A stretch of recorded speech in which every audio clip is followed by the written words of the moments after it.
everyone! Welcome back to my channel. By the way, if you are new here at di mo pa ako kilala, I'm Invalid. I love to share some tips about YouTube para ito sa mga gustong mag-grow ang kanilang mga channel. I do some basics tutorials too, like how to create your thumbnails, your channel banner, at iba pa to make your channel more presentable. Sa video ito, pag-uusapan natin kung saan nga ba galing yung mga nanonood sa atin. Marami sa atin ang hindi alam kung paano i-analyze ang kanilang YouTube analytics. Recently, marami ang na-disable ang AdSense account dahil sa invalid traffic. At di alam kung ano ang dahilan, kaya mas mabuti talaga kung alam mo kung paano i-analyze o interpret ang analytics mo. Dapat alam natin kung saang mga traffic source ito galing. At ano nga ba ang ibig sabihin ng traffic source ng YouTube? Ang traffic source ay isang simpleng paraan kung paano natin malaman or siyang makapagsasabi kung saan nanggagaling yung mga nanonood sa atin. So ano-ano nga ba yung mga traffic source na matatagpuan sa ating YouTube analytics? Una, YouTube search. Ang YouTube search ay siyang nagsushow sa atin ng mga most relevant results. Like if you try to search videos, channels, live streams, or playlists. Ang lahat ng mga lumalabas na related doon sa sinesearch mo after mo i-search ang keyword sa search bar mo, yun ay belong sa YouTube search. So, if isa dyan ay mga video mo or channel mo, yan ay counted as a YouTube search. So, paano mapabilang doon ang channel mo or ang mga videos mo? Keywords. Dapat specific tayo sa ating mga keywords. Like what I said on my last video na iwasan natin maglagay mga hashtag, sticker bago ang ating keywords or title. Pangalawa, browse features. Ang browse features ay binubuo ito ng YouTube home screen, subscriptions, feeds, at iba pang mga browse features. Lahat ng mga nagpa-pop up sa home screen nyo na mga thumbnail, yan ay part ng traffic generated by browse features. So, saan galing itong mga nagpa-pop up o yung mga lumalabas na mga thumbnail sa home screen natin? Galing ito sa mga sinubscribe natin, pinanood, at nilike. Kahit di ka nakasubscribe sa isang channels, once na pinanood mo ito or nilike mo ang video niya, the next video na mag-a-upload siya, mag-a-appear siya sa iyong home screen. Pangatlo, channel pages.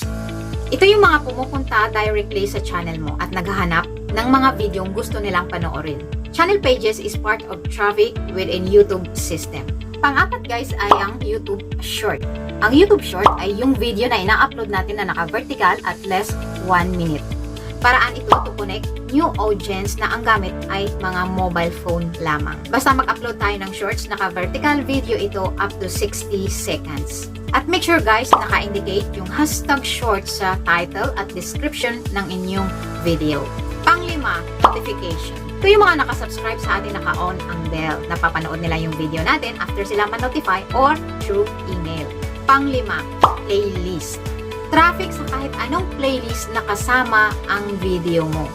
Ang alam kong gumagamit ng playlist ay yung mga creator na gumagawa ng series video or mga cover songs. Minsan kasi may YouTube user na sinisave sa playlist nila yung mga favorite movie nila, songs, or at iba pa na galing sa ibang creator.